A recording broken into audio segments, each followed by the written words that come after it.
ચાલો બાળકો, માથા ઉપર હાથ, ખભા ઉપર, ગોઠણ. વેરી ગુડ, બહુ સરસ. અદબ. બાળકો, અત્યારે આપણી થીમ કઈ છે? શરીર. Very good. આપણા શરીરના અંગો.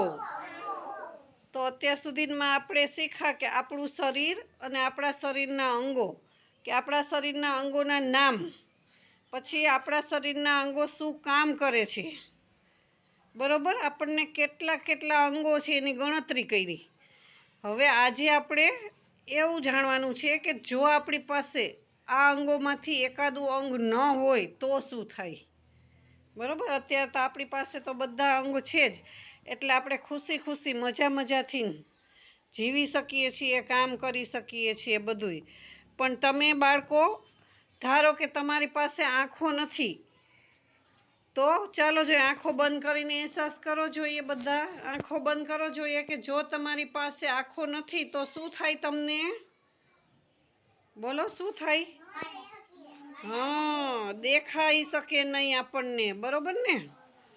એવી જ રીતે આપણા કાન શું કામ કરે છે?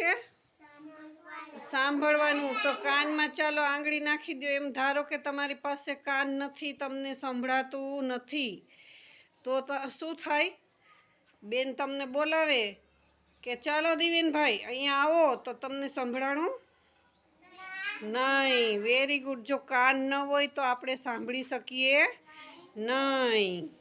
એવી જ રીતે આપણને મોઢું આપેલું છે, આપણે મોઢા દ્વારા બોલી શકીએ છીએ, બરાબર? પણ જો આપણે બોલી ન શકતા હોઈએ, આપણો અવાજ ન નીકળે, તો આપણે શું કરીએ?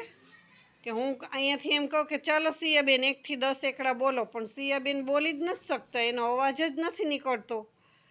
એવા વ્યક્તિને શું કહેવાય? કે મૂંગા વ્યક્તિ કહીએ છીએ આપણે.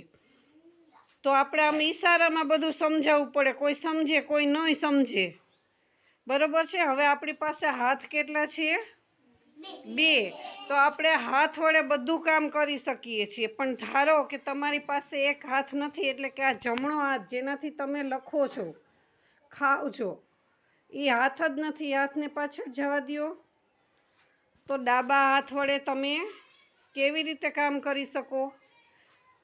આપણને બધું કામ ડાબા હાથથી ફાવતું નથી. આપણે ડાબા હાથથી કરવાની કોશિશ કરીએ, પણ આપણા હાથમાંથી પડી જાય, ઢોળાઈ જાય, થાય ને એવું. હવે એવી જ રીતે કે આપણી પાસે બીજો હાથ, એટલે કે 2માંથી 1 પણ હાથ નથી, તો આપણે કેવી રીતે કરીએ કામ? તો કે આપણે મોઢાનો ઉપયોગ કરવો પડે. કાંઈ પણ પકડવાની વસ્તુ હોય તો આપણે મોઢાથી પકડીએ, અથવા તો પગથી પકડીએ ને? હા. હવે એવી જ રીતે બાળકો તમારા પગ, તો કે પગ શું કામ કરે છે? ચાલવાનું કામ કરે છે. ધારો તમારી પાસે એક જ પગ છે, એક પગ નથી, તો તમે લોકો શું કરશો? હા, લાકડી લઈને ચાલશું. પણ તો આપણને કેટલી મુશ્કેલી પડે કે આપણો એક પગ ઉપર વજન આવે તો આપણો એક પગ દુખવા માંડે, આપણાથી બેલેન્સ ન રહે તો આપણાથી પડી જવાય, થાય ને એવું. ચાલો હવે એમ ધારો કે તમારી પાસે 2માંથી 1 પગ નથી, તો તમે ચાલી શકશો? નહીં ચાલી શકીએ. છતાં પણ જેની પાસે 2 પગ નથી, પ્રયત્ન કરે ચાલવાનો, તો કેવી રીતે ચાલે? આમ 2 હાથનો ટેકો લઈ અને ઘસડાતા એ ઊભા થઈ શકે નહીં. તો બહુ જ મુશ્કેલી ભરેલું કામ છે બાળકો, કે જો આપણી પાસે એક પણ અંગ ન હોય, કદાચ કે આંખ નથી, કાન નથી, હાથ નથી, પગ નથી, તો આપણી જિંદગી ખૂબ જ મુશ્કેલીથી ભરેલી થઈ જાય. તો બાળકો આપણે શું કરશું?